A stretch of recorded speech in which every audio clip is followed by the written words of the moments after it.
the name of the Father, and of the Son, and of the Holy Spirit. Amen. Amen. And the grace of our Lord Jesus Christ, And the grace of our Lord Jesus Christ, and the love of God, and the love of God, the fellowship of the Holy Spirit, and the fellowship of the Holy Spirit be with you all. be with you all. Amen.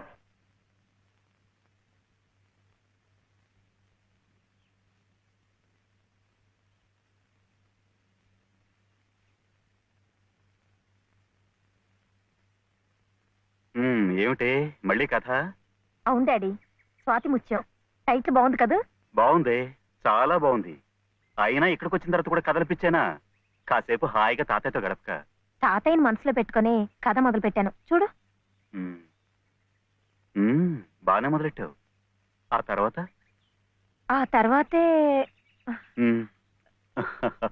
రాయటానికి నీ కల్పన అక్కర్లేదే. తాతయ్య జీవిత కథే నీ టైటిల్కి సరిగ్గా సరిపోతుంది.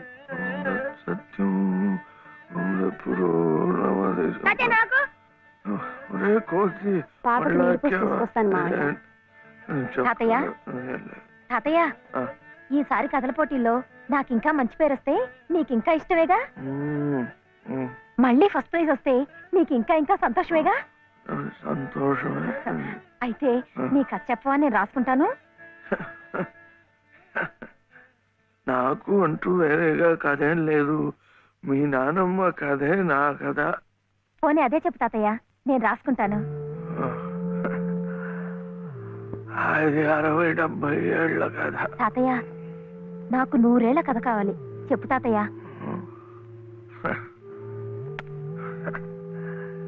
ఏం చెప్తా?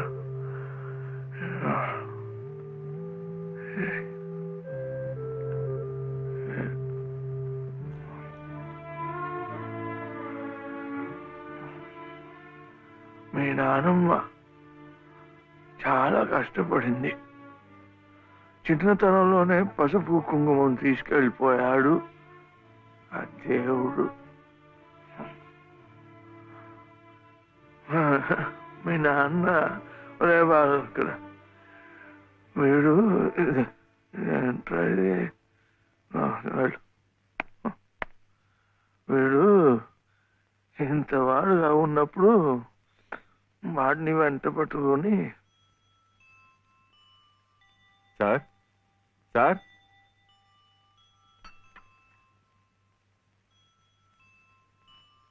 నమస్కారం బాబు.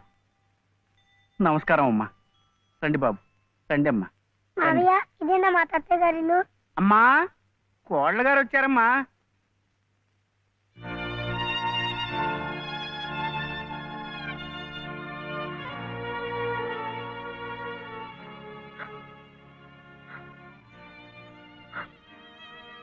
అమ్మా లలిత, లలిత,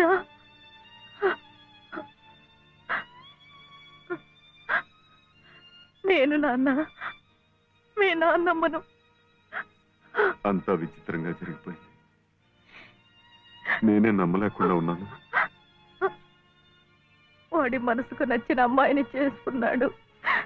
ఎక్కడున్నా వాడిని చల్లగా చూడు తండ్రి అని ఆ దేవుడికి మొక్కుకున్నానే కానీ మమ్మల్ని కాదని వెళ్ళిపోయాడని ఎన్నడూ బాధపడలేదు.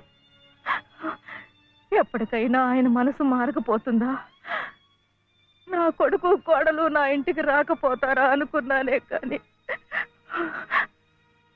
ఇలాంటి రోజు వస్తుందని ఎన్నడూ ఊహించలేదు.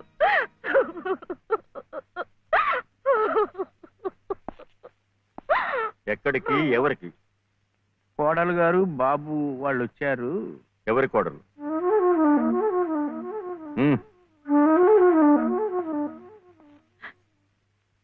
ఏమండి, వాళ్ళు తప్పే చేశారో ఒప్పే చేశారో అన్యాయం జరిగిపోయింది. కనీసం ఆ పిల్ల మొహం చూసైనా, ఈ పసికందరు చూసైనా వాళ్ళని కనికరించండి. రాజేశ్వరి, నా మాట కాదని ఈ పిల్లను పెళ్లి చేసుకున్నాడని నా కన్న కొడుకుని ఇంట్లోంచి పొమ్మన్నాను. పాడైపోయాక వీళ్ళెవరు రావడానికి? రావు గారు, మీరే అలా అంటే వాళ్ళు ఎక్కడికి వెళ్తారు, ఎలా బతుకుతారు? ఎలా బతకాలని నన్ను కాదని నీ చెల్లికి పెళ్లి చేసావు, అలాగే బతకమన్ను. అంత మాట అనకండి. వీళ్ళని సరిగ్గా పోషించే తాహత లేకే మిమ్మల్ని ఇలా అర్థిస్తున్నాను. మీరే కాదంటే ధర్మసత్రాలున్నాయి, అనాథాశ్రమాలున్నాయి. వద్దండి, ఇలా పంతాలకు పోయే ఉన్న ఒక్క బిడ్డను పోగొట్టుకున్నాం. ఇప్పుడు మిగిలిన ఈ రక్త సంబంధాన్ని కూడా. రాజేశ్వరి, నాతో వాదులాడి మన సంబంధం కూడా తెగతింపులు చేసుకోకు. రావు గారు, మీరొక్కసారి పెద్ద మనసుతో ఈ పసివాడి పరిస్థితి ఆలోచించండి. అన్నయ్య, బాబు,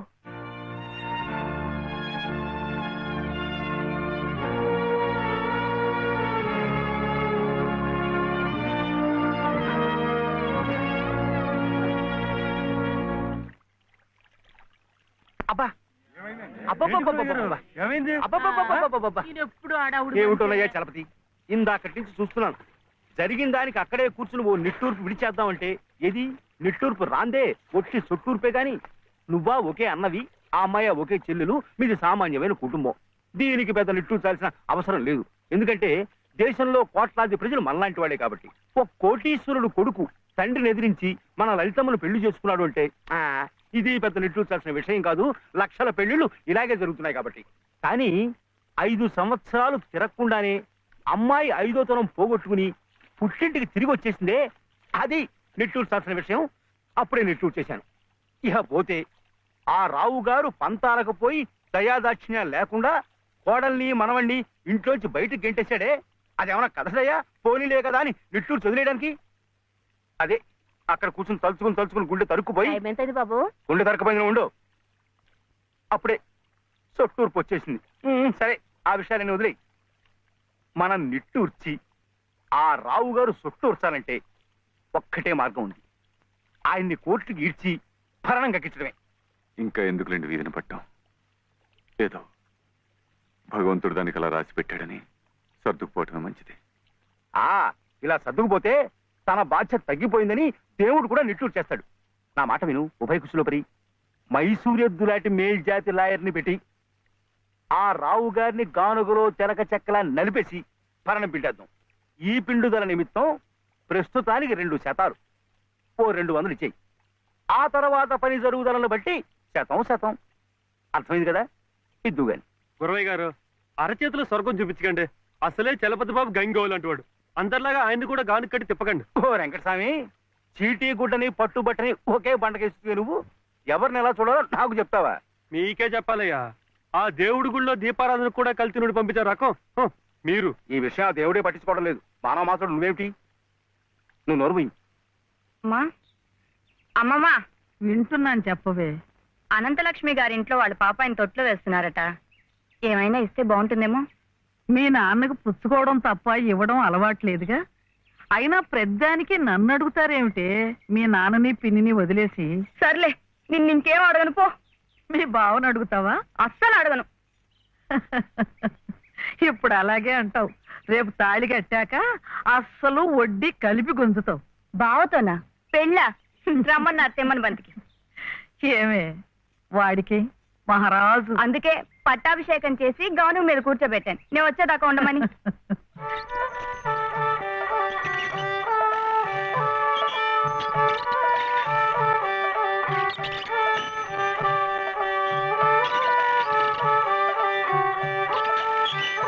నా దగ్గర మాత్రం వ్యర్థ వేషాలు చెప్పండి.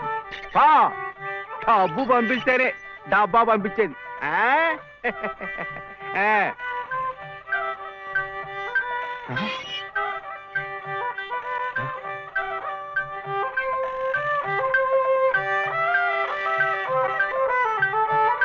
అయ్యో, అమ్మో,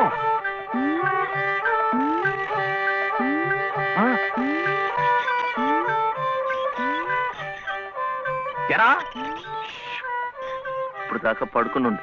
ఎవరు మెత్తగా చిట్టా? మరెవరు? ఎద్దు. ఎద్దా? ఎద్దు ఇప్పుడు దాకా నిద్రపోయింది, ఇప్పుడే లేచి తిరుగుతోంది పాపం. ఇట్ట అరుస్తే మళ్ళీ పడుకుంటుంది. ఇంకా నూనె ఉండదు, గీనె ఉండదు. ఇంకా ఉషేమిట్రా? నీ కాళ్ళు చేతులు విరిచి గానుగలు వేసి చెప్ప. ఆగో ఆగో ఆగో.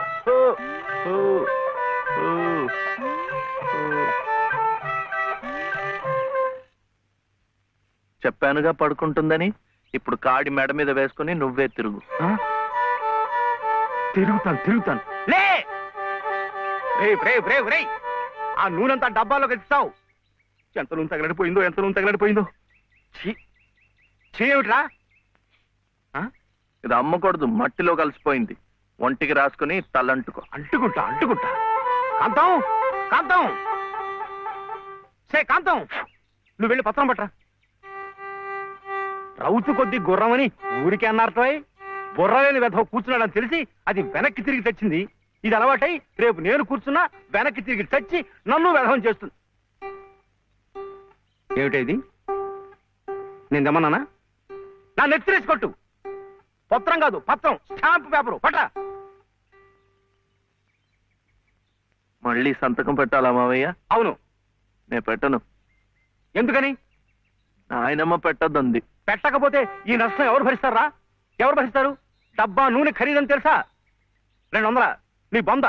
ఇది మీ నాన్న మీద జిడ్డావదం కాదు, ప్రశస్తమైన నువ్వుల నూనె. డబ్బా నూనె ఖరీదు 1000. 1000 రూపాయలు. 3 డబ్బాలకి 3000. ఇవో, తీసుకో, పెట్టు.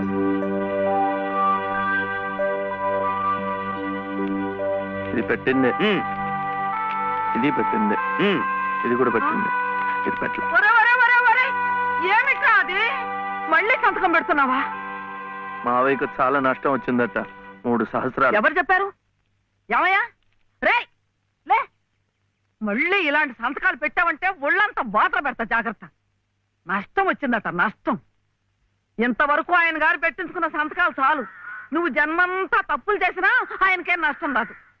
వెళ్ళి స్నానం చేసినప్పుడు. ఏమిటండి మీరు కూడాను? ఎంత నష్టాన్ని భరించమంటారు? నిండా ముంచేస్తుంటాను. నిక్షేపం లాంటి నువ్వులోనే పిల్ల కాలంలో ఎలా ప్రవేశిస్తుంది చూడండి.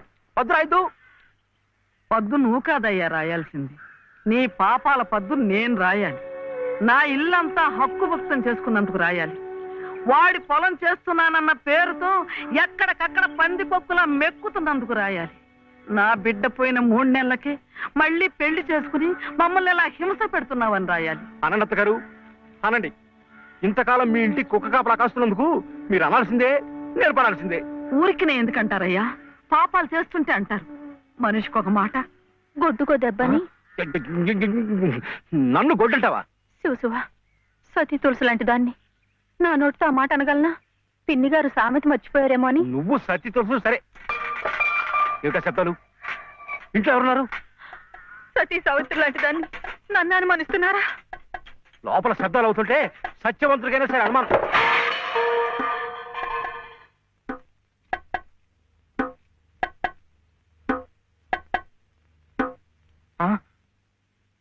చూడు నాన్న, నీకు దిష్టి తగులుతుందని చాటుగా పలహారం పెడితే సీతమ్మ లాంటి దాన్ని నన్నే అనుమానిస్తున్నారు. రామచంద్రుడి కనుక అనుమానించానే, ఏం తప్ప? నువ్వు రామచంద్రుడు కాదయ్యా, రావణాచంద్రుడు. ఆ విషయం తెలియకే బంగారం లాంటి నా కూతురు గొంతు కోసేసినాను. అవకాశం దొరికింది కదా అని నా ఇంట్లో తిష్ట వేసి మేసేస్తూ మీరే నా గొంతు కోశారు. సిగ్గు లేకపోతే సరి. సిక్కు లేదని అమ్మ అన్నాడు. అవునన్నా, నేను ఇప్పుడే గోదాట్లో దూకుసేస్తా. నీతో పాటే నేను చచ్చిపోతానన్నా. రా తల్లి. అగో, ఇదే ఈతల పోటీలు అనుకున్నారంటే ఒకళ్ళ వెనకాల ఒకళ్ళు దూకడానికి చావడానికి మీరెవరు చావక్కర్లేదు. మీరు ఇక్కడే బతికి చావండి. నన్ను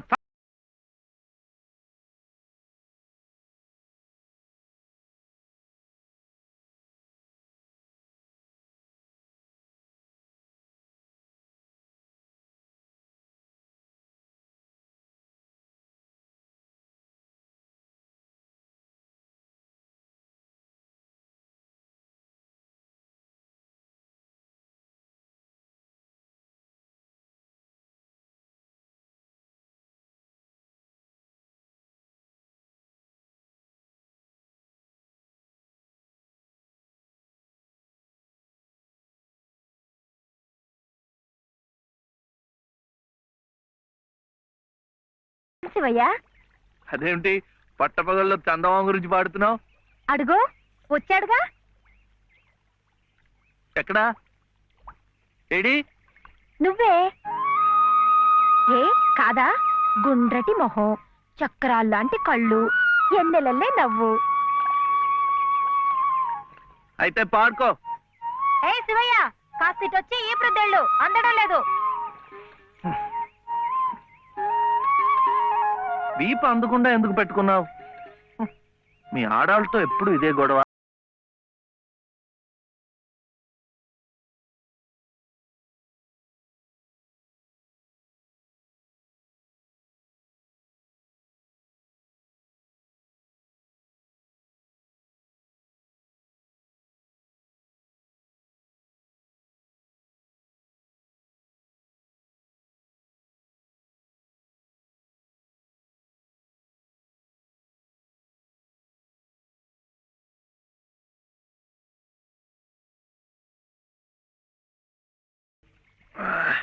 అవును, వెంకటస్వామి తాళ్ళిబొట్టు తీసుకురాగానే నీకు పెళ్లి అయిపోతుందన్నమాట.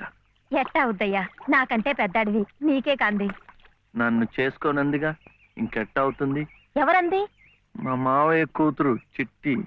బంగారు కొండవి, నిన్న అంది. ఎందుకంది? మా నాయనమేమో శివయ్యని నీ మొగుడు చిట్టి అంది. చిట్టేమో నేను నీ పెళ్ళానా బావా అని నన్ను అడిగింది. నాకేం తెలుసు, నానమ్మ నీ అడుగు అన్నాను. అన్నిటికీ నానమ్మ అనేవాడికి పెళ్ళందుకు అని చెప్పి నా తల మీద మొట్టకాయ వేసి వెళ్ళి ఓసి పిచ్చి మొద్దా, మంచి పని చేసిందిలే. ఇదిగో ఓ మంచి లగ్గం చూసాయి, మన ఇద్దరం మరవాడేద్దాం. ఏంటి శివయ్య, వింటున్నావా? లేదు, బొందు కంటుకుంటున్నావు.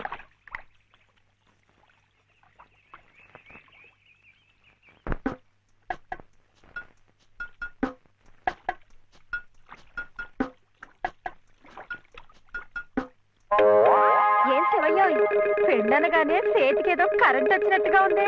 అంటే కర్మ, మను అయితే మన ప్రేమ పట్టపగ్గాలు ఉండవు. ఊరి సచ్చినోడా నువ్వా? ఎల్లెలో ఏటే సుబ్బులు, చెయ్యి మారగానే సాకు తగిలిందటే చుట్టుకున్నావు. పట్టేవాళ్ళ బుద్ధేంటో ఆ చెయ్యి వాటంలోనే తెలిసిపోద్ది. అమ్మా!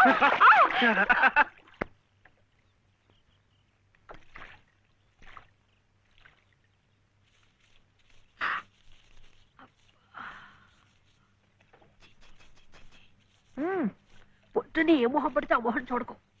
అత్తయ్య ఏదో ఉండనా? లోపలికి వెళ్ళు.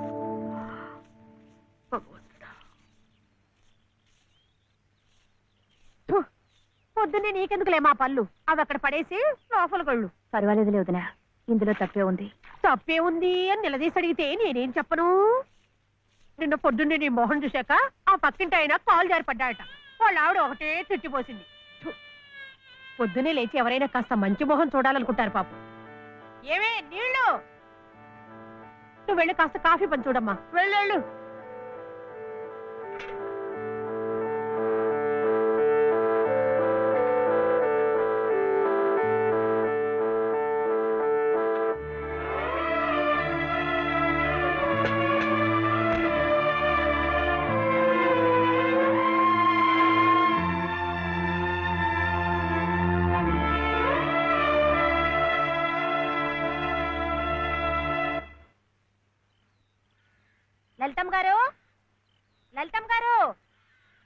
లలితమ్మ గారు అదేమిటి రోజు ఎంచగ్గాను దుర్గమ్మ గారు అని నా పేరు పెట్టి పిలిచేదానివి, ఈ రోజు ఏమిటి లలితమ్మో అంటా గావుకేకలు దుర్గమ్మ లలితమ్మ అయిపోయింది ఏమిటి? అదెట్టా అవుతుందమ్మా, దుర్గమ్మే లలితమ్మే. నా జాకెట్ నా లాగు, నా చొక్క ఎక్కడా? ఇదిగో బాబు, తమ చీరలు 2 రాసుకోండి. ఒరే చెంప అక్కడ పెట్టరా.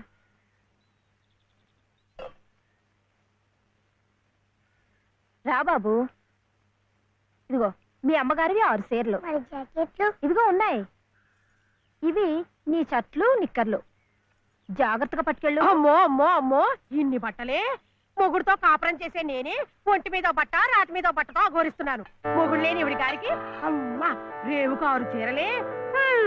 ఇట ఈ స్త్రీలకి ముస్త్రీలకి ఆయన గారి సంపాదన అంతా తగలేస్తే నేను నా బిడ్డలు అడుక్కు తినాల్సిందే. చిచ్చి మీ బట్టలే అనుకున్నాను, మీ మనసు కూడా నీరకాయ పట్టి మురికెత్తిపోయింది. ఒక్కసారి మీ ఆయన గారు ఉడకేసి ఇస్త్రీ చేస్తే నా సామి రంగా. ఏమిటే గొడుగుతున్నావు? అబ్బే ఏం లేదమ్మా.